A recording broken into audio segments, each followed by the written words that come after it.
Welcome to The Global Signal, a podcast exploring how emerging technologies, international policy, and financial markets are reshaping global power. I'm Joshua Charles. And I'm Benjamin Fields. Each episode, we move beyond the headlines to examine the strategic dynamics that will matter not just this year, but decades from now. How innovation drives competition, how capital flows influence geopolitics, and where cooperation remains possible in a rapidly changing world. Let's get started. Jack Matiza, welcome to The Global Signal. Jack Matiza is a regional manager at the P3 World Council and the country director for Orion Infrastructure Africa, an infrastructure, investment, and transaction advisory firm focused on the African continent. At Orion, he works on the design, structuring, financing, operations, and management of sustainable projects, driving strategic growth across the region. He holds a master's certificate in sustainable infrastructure development and finance from the School of Business, York University, and an MBA in international business from the University of Suffolk. Jack is a certified Prince 2 project management practitioner and an APMG certified public-private partnership professional. In addition to his professional roles, Jack serves as an ambassador for the Impact Global SDG Alliance for Zimbabwe, advocating for sustainable development goals and fostering partnerships between the public and private sectors. He is passionate about creating positive social and environmental impact through his work with expertise in contract management, corporate governance, and government contracting. Jack, welcome to the show. Thank you very much, Joshua. And I'm glad to be joining you, and thank you for the invite. As we will dive into, we'll touch upon a range of topics ranging from PPP structuring to due diligence gaps and even talking about sustainable development and natural resources. The first question we would like to ask you is with respect to financing partners and incentives. Jack, you are a seasoned professional with years of experience in PPP structuring and what have you. So from your vantage point, how do the incentives and constraints differ between development finance institutions, commercial lenders, and host governments in PPPs? And how do those differences tend to affect project execution? Thank you very much, Joshua. That's a phenomena that is very vital for the success of public-private partnerships. As the name says, it's a partnership between the public sector and the government sector.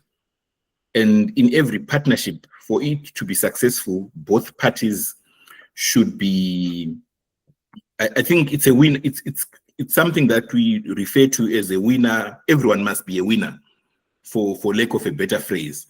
So in the partnership, everyone must be a winner. Otherwise, in any partnership, if it's a winner take all, or one winner takes more than the other partner, then that partnership is not sustainable. I normally give an example of a bird, that when a bird is flying, it has two wings. Both wings must flap equally.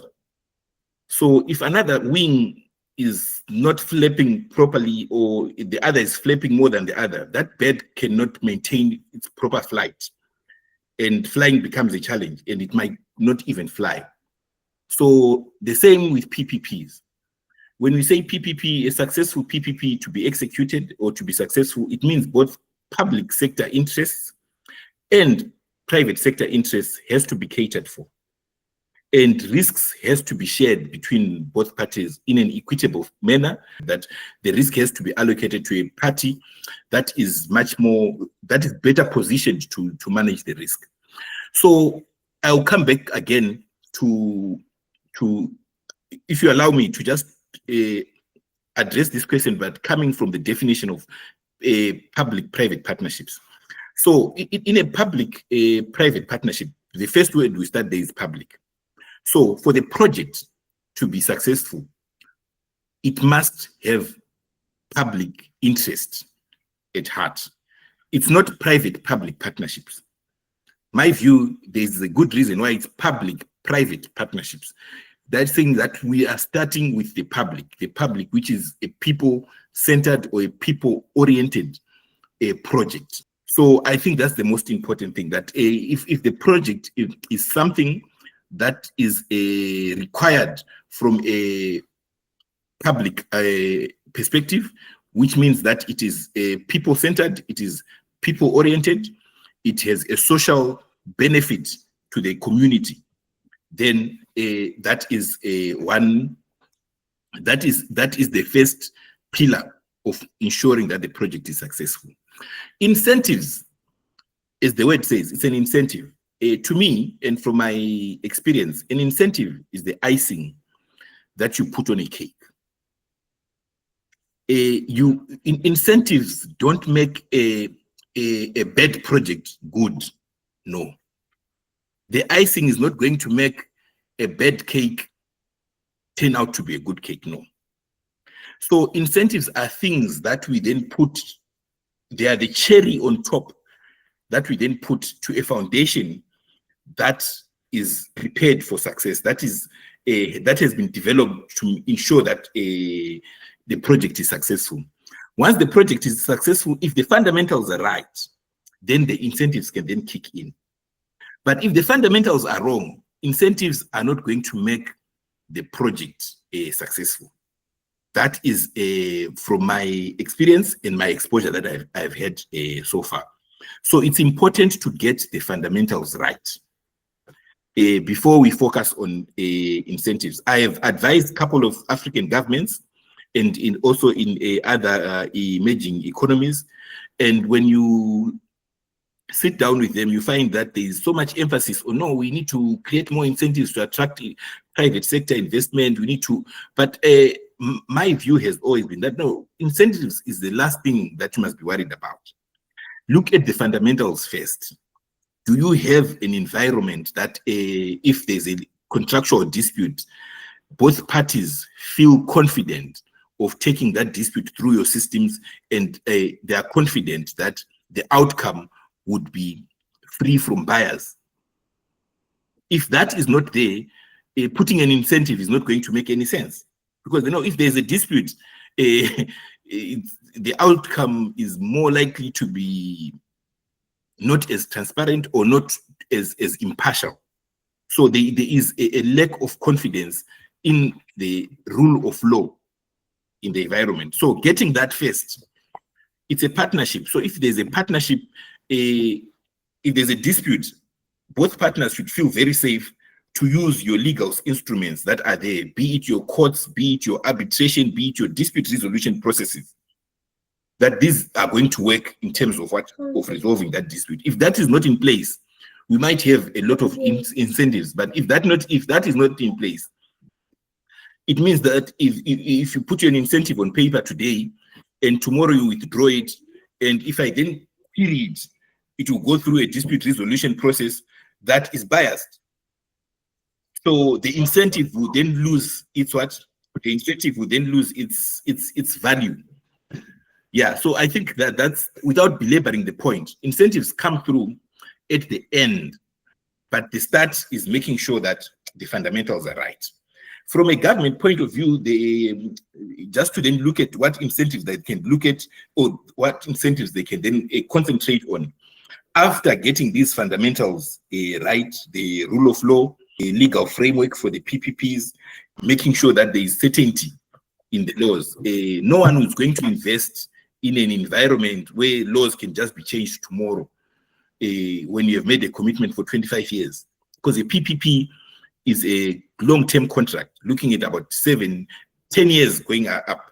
So if you have made a commitment that, no, look, we are going to build this bridge, and we are going to recoup our money from a toll road, from a toll gate, and then and we have agreed that in the next 20 years you're not going to develop another competition to this bridge so that we can be able to recoup our money. And then the next year, the other government then comes and say, no, look, that's too expensive. We are going to appoint another contractor to build another one next to you so they can compete. Then it then defeats what? The business objective, the commercial viability of that. So at a very high level, for a PPP to be successful, like we said, it's two wings of a bird.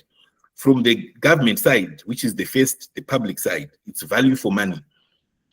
What value does it bring? The project must bring more value for money to the people, which starts by saying that is the project needed? You don't want to be building white elephants. It's like, I'm not sure the most expensive shop in US, but it's like going to a very low economic demographic area and then building a high-end shop that the celebrities will shop, and then you call that development. It's not development, because the local no one affords to buy anything from that shop. The only thing that they can then think of is then probably working in the shop. That's the only thing. Yeah, so there's employment opportunity, but in terms of then providing services to that community, it's not providing any service to that community. You're in Africa, it's in a peasant community, and then you put in an airport. So the airport, in terms of then making sure that the people standard of living improves, it's basically going to be for those in the tourism sector and connectivity. But half of the people they can't afford to use the aeroplanes that will be parking there. So it might end up being a white elephant. So for PPPs, we need to make sure that there's value for people. There's value for money in the projects that we do. What benefit is it bringing to the community? Is it something that the community wants and that they will get the value for? So moving on, we're talking specifically about the African context. And the reason why I was super excited for this particular podcast episode is because you're from Zimbabwe, an African country, and you have a really big say and you have a really big impact on what's going on. And you can see the beautiful expression in the way in which you go about things by the metaphors that you use to explain what's going on in these PPPs. And so I personally do research on like the real estate environment in Cameroon. And the reason why I'm doing it is because there's certain mechanisms and things you need in order to make sure that business transactions can go through well. Like you talked about property rights, you talked about contract enforcement, you talked about formal rules, laws, and structures, and then the ability to litigate those in the case that there's issues. And so in particular, what mechanisms do you see that are successful in translating these local development priorities and the ones that you were talking about that are, let's say they're democratically voted on? How do we translate those? What mechanisms turn those into bankable project structures? I fully agree with you. It's a continuation from the first one, because if the project is not bankable, then there's no project. And then we take it a little bit back to say, what's bankability? It's the appetite of the lenders or those with finance to lend the project. So if there's no one who is willing to lend that project, it just ends as a concept. It will not see the light of day.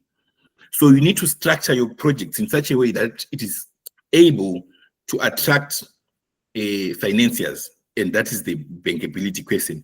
What that financiers are looking for.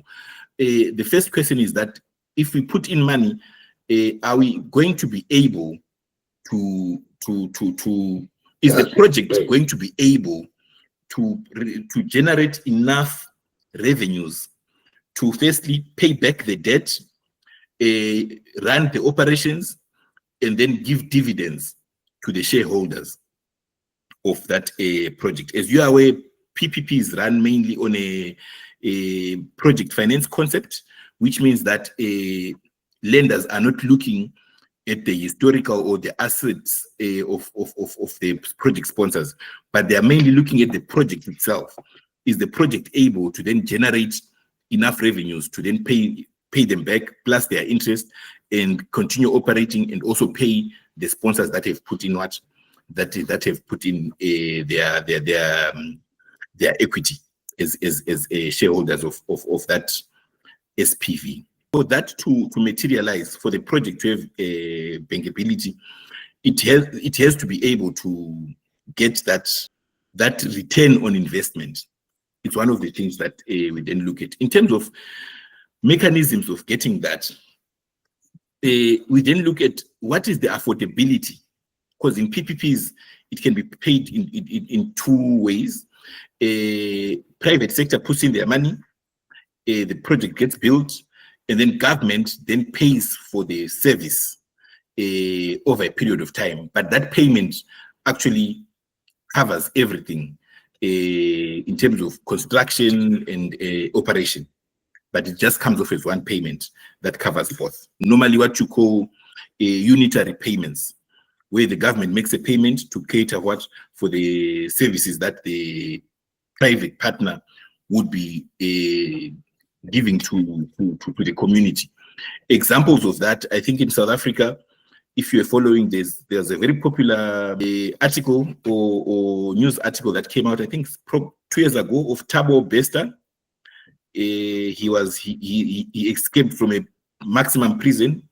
If you then look at that prison, it's a PPP project in which I think a British company, I can't remember which company was that, built that prison. But because you can't then charge prisoners when they're in prison, so government makes payments every year for the next 25 years before the prison can then be transferred to government. There's also hospitals. So that's just an example of a PPP where government pays. So for it to be bankable, then the private sector then says, does the government have enough capacity to be making these payments? Yes. So we can bring in our money, but will the government be able to pay us over the next 25 years? That's the question. If we bring in our money, most of the time, this money is not available locally. It comes from global lenders. So it will come as foreign exchange. It will come as US dollars. But when government makes this payment, most of the time it will be what? Local currency. So I come from Zimbabwe, and I think one of, in the last 15 or 20 years or so, a loaf of bread, I think at one stage, where it was about 5 trillion, if I'm not mistaken, because of inflation. There are various, we're not going to what was the cause of that, but there was, the local currency stability was a big issue. So for bankability, lenders will then look into that, okay, if we bring in our money, we develop this, when we are recouping our money, what is the stability of the local currency? How are we going to deal with the issue of devaluation of that local currency over the last 25 years? You know, even big economies also struggle with this. When I went to South Africa, I think it was 2006, it was about $1 US was equal to 5 rands, which is the South African currency. By the time I left, which was I think after 20 years, it was now $1 US was now equal to 20 rands.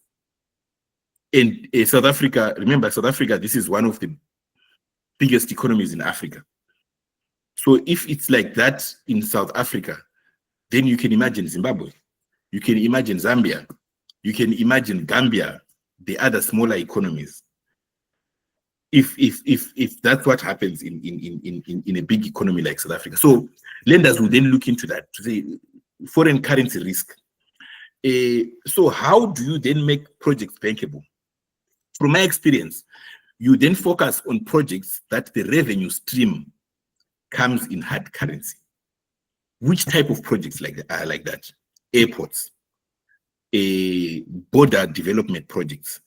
I think Zimbabwe now, with all its issues in terms of the economy and the currency and what, they're one of the best PPPs in terms of a border post that was done.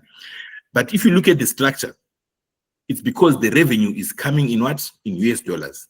So that's one way that you are guaranteed that if you then make sure that you focus on projects which the revenue stream from either user payments or government payments is going to come in US dollars, then it eliminates the risk of forex, of local currency devaluation or fluctuations. It's more like a hedging mechanism, but that's the most practical way to make sure that your project, you do with a project where the revenues are going to come in in hard currency and not the local currency. Definitely, and you touch upon one of the most fundamental risks when it comes to project finance, and just something that lots of institutional investors think about when it comes to financing projects in emerging and frontier markets, whether it be in Africa, Latin America, Asia, or the Middle East. It's the fact that there can sometimes be an immense amount of volatility with a local currency, whether it be the Nigerian naira or whether it be Kenyan shillings.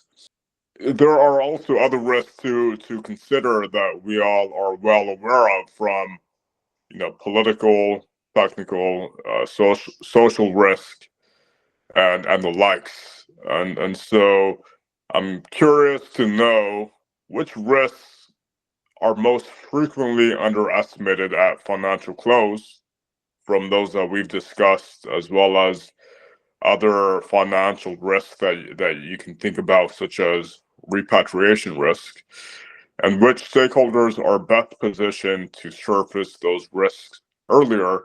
We really want people to think about solutions here.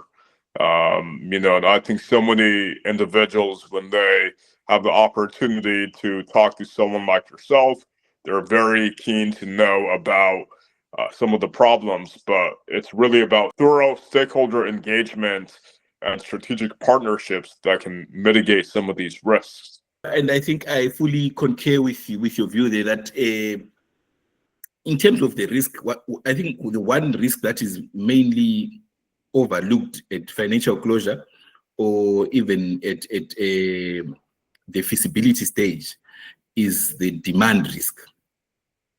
Yes, because for PPPs, it's a business model. The infrastructure that you are developing needs to pay for its development. And how does it pay for its development? It pays for its development through usage.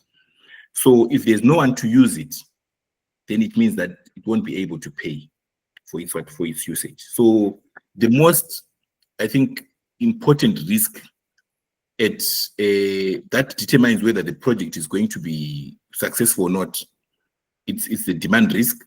And if that demand risk is not structured properly, I think studies have shown that if demand risk is not structured properly, you almost likely to have an issue in terms of success. It's most likely not to be successful. So how do you then ensure that this demand risk is handled in a manner that enhances project success and project sustainability? I will go back to what I said when we were starting, that it's public-private partnership, not private-public partnership. So the question is, who needs this project? It's the public. So we are starting from a point where we're saying that, okay, government needs this project. If government or the people, because the government is the people, so if the people don't need this project, we must just stop there and say, no, look, this project is not necessary. Let's go on to the next. Why?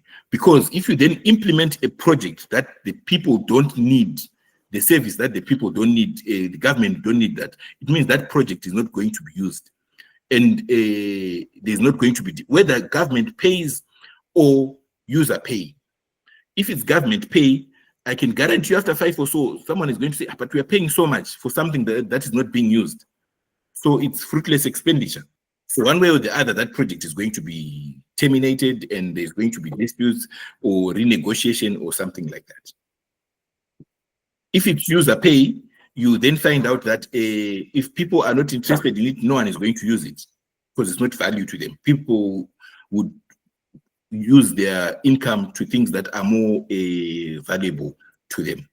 So you look at the demand risk, and you also then look at the affordability. From government side, does government have enough resources to pay? From the people side, do the people or the users have enough income to pay for that service at quality. And besides that, you also then look at the willingness. I have a very good example of another project that we worked in, that I was aware of in South Africa. It was electronic tolls. The people simply refused to pay those electronic tolls up until government has to scrap them. They received legal letters, legal notices, and what, but there was just so much public pushback that we are not going to accept the electronic tolls. So if you then look at that, you see that, okay, it's not a question of affordability in terms of means to pay, because these electronic toll gates were in Johannesburg, which is one of the richest cities in Africa. So definitely people could pay, but the issue was the willingness to pay. So you need to look at that as well. And when you are doing feasibility, most of the time, the view is that, no, if people have the money, they'll pay for it. No one really looks at, but are they willing to pay for it? Besides having the money, are they willing to pay for that service? So that is a very good example where the people could afford, but they were not willing to pay for that service. And if people are not willing to pay for that service, remember our governments in democratic economies, they go to elections to get their mandate from the people. So if you then proceed pushing something that the people don't want to pay for, it makes the government, the incumbent governments, unpopular. And you must remember that politicians are driven by, it's democracy. So you need to do popular policies and projects so that you can get a mandate at the next election. So it became more like an election issue. So if something then tempers with elections, then the next thing you said, rather discontinue the project so that you don't create an unpopular government or something to that effect. So the willingness to pay, it's something that has to be looked at, not just the ability to pay. From a government side, you also then look at to say that in terms of their budget, do they have enough budgetary resources to pay for that? And then the usage, the utility, do people need to use that facility? And where you see that people need to use the facility, but there's no means to pay for that facility, then you need to then introduce some minimum usage or minimum volume guarantees, where the government can then say, okay, look, for this project to be viable, you need a certain number of users. So we can give you a guarantee that in the event that there are less than so many users, we will then pay the difference between those that have actually used and the minimum threshold that you require for the project to be commercially viable. So you then give a minimum volume guarantees. This is a mechanism that has worked, and it's one of the very effective ways of dealing with a demand risk.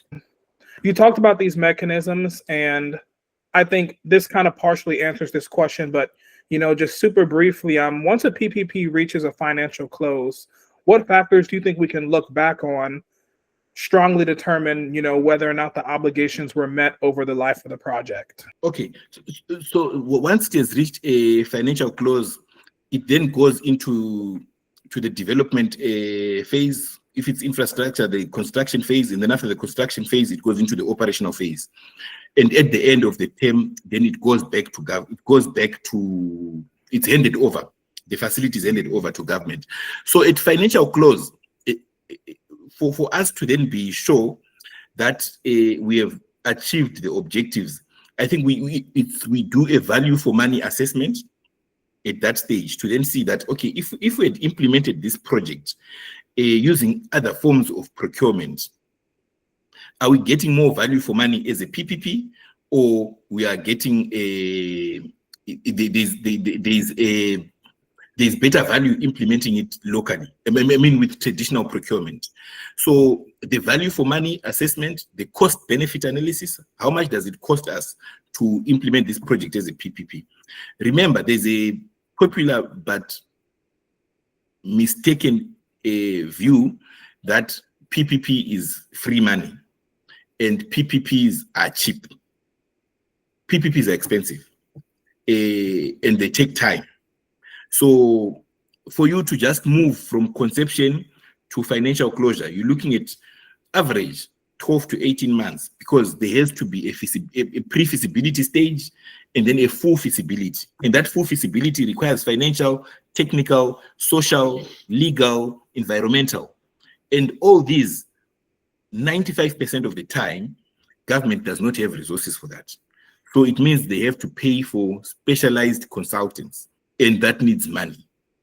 So if you're going to go traditional, you find traditional projects, a procurement is probably 3 months, and then a construction another 18 months. So within a 2-year project, 2-year period, under traditional procurement, they might be on the ground or already finished if they have the money.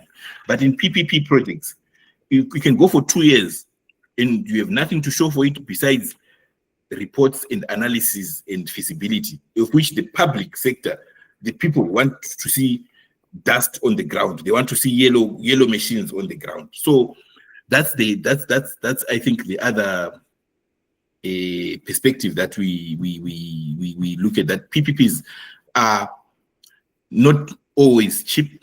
They are expensive and they take time. So we need to do a value for money analysis. We need to do a cost benefit analysis.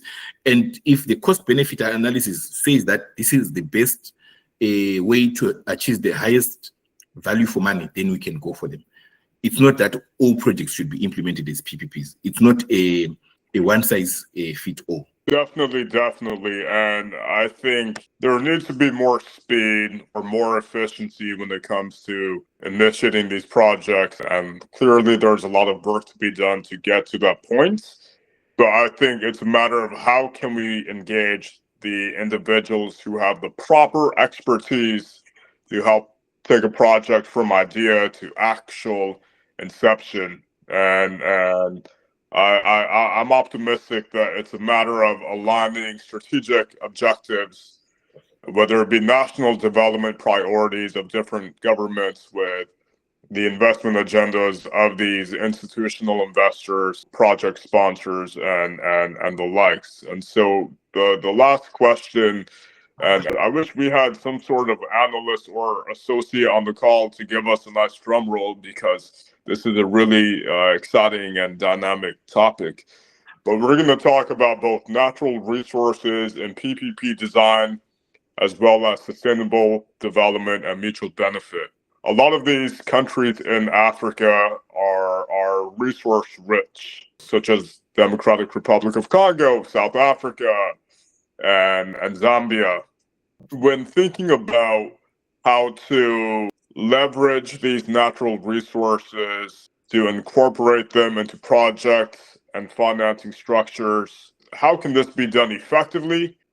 What are the considerations that matter most for ensuring long-term value for all parties? And what does a genuinely sustainable PPP look like in practice? One that aligns commercial returns with long-term development outcomes, while of course ensuring that the risk involved in the transaction, from financial to political to social, are all accounted for. I think it strikes at the crux of the development agenda itself, remembering that public-private partnerships are a tool in the government's toolbox for procurement of infrastructure or public infrastructure. So as a tool, it means that it must be used in a way that achieves the objective of government. If you use it incorrectly, it becomes then a double-edged sword, or there are what we call unintended consequences, in which the people that is supposed to benefit are the ones that are left more impoverished by the project. So when it comes to natural resources, I think it's a very important topic, because these natural resources are not infinite. Natural resources they're not perishable, but they are depletable. So when investment comes through, there is a need to make sure that those that are custodians of those natural resources attract investment that ensures that future generations would not feel like we sold the family's pieces of silver, because after 25 years, someone is going to be in Zambia and say, okay, look, but we have so much copper, but where is our copper going? What are we benefiting from our copper? Someone in Nigeria is going to say, look, but we have so many oil fields, but we don't have fuel, or fuel is so expensive. What is that fuel brought to us? Someone in Zimbabwe is going to say, but we have so many diamonds. What development has the diamonds brought to us? So going back a little bit, I think the United Nations has a right which they call the right to development. It's not very, I think my personal view is, I think it's something that's not well spoken about, and people, when we speak of human rights, the right to development, I hardly hear it coming out, but I think it's at the crux of that. It says that people have a right to benefit from the natural resources in their geographic area. So if there is resources in a certain country, the people of that country, it is their human right, the same way they have a right to vote. They have a right to benefit from the use or the exploitation of those natural resources for their own development. It's part of what? It's part of the right to development. So it's something that I think going forward, if our public sector and academia and non-governmental make more discussions like this to then say, look, the people actually have a right to make sure that they benefit from the natural resources. So if people have a right, if there are contracts that ensure that the rights are being exploited, I mean, the natural resources are being exploited in a manner that denies or deprives the local communities from benefiting from that natural resources, then it then should become an issue of an infringement to the basic human right for right to development, in which international organizations and international platforms should be able to then say, no, look, such a PPP or such a contract is not valid or is not legally compliant. Yeah. It's just like if you have a contract for employing children that are under 16, people say, no, look, that is against ILO. It's child labor. So that contract is invalid. So I think if we then focus more on that right to development, and then looking at the contracts, the investment contracts, the PPP projects that have been entered by various countries to see, are the countries benefiting from their resources? If not, then there should be a legal framework of then challenging those contracts and ensuring that they are brought into compliance with that. I hear you, Jack. I think there's so much that we can talk about when it comes to sustainable development and mutual benefit. Jack, as we close out now, do you have any last minute thoughts to share with guests in a quick 30 to 45 seconds that you would like them to know? Thank you, Joshua. I think as a parting shot, PPPs should be a catalyst of achieving SDGs. So we should look at people first PPPs that prioritize the needs of the people first to ensure that we achieve the global SDG goals. Thank you. Jack Matiza, it's been a pleasure to have you on this episode of The Global Signal. We are very much appreciative of your time and the expertise that you have shared, not only with us, but also with our guests. Thank you. Thank you very much, Josh. Thank you so much, Ben, and thank you to the audience as well. Thank you. It was lovely to have you. I learned so much, and I look forward to when we schedule the next call.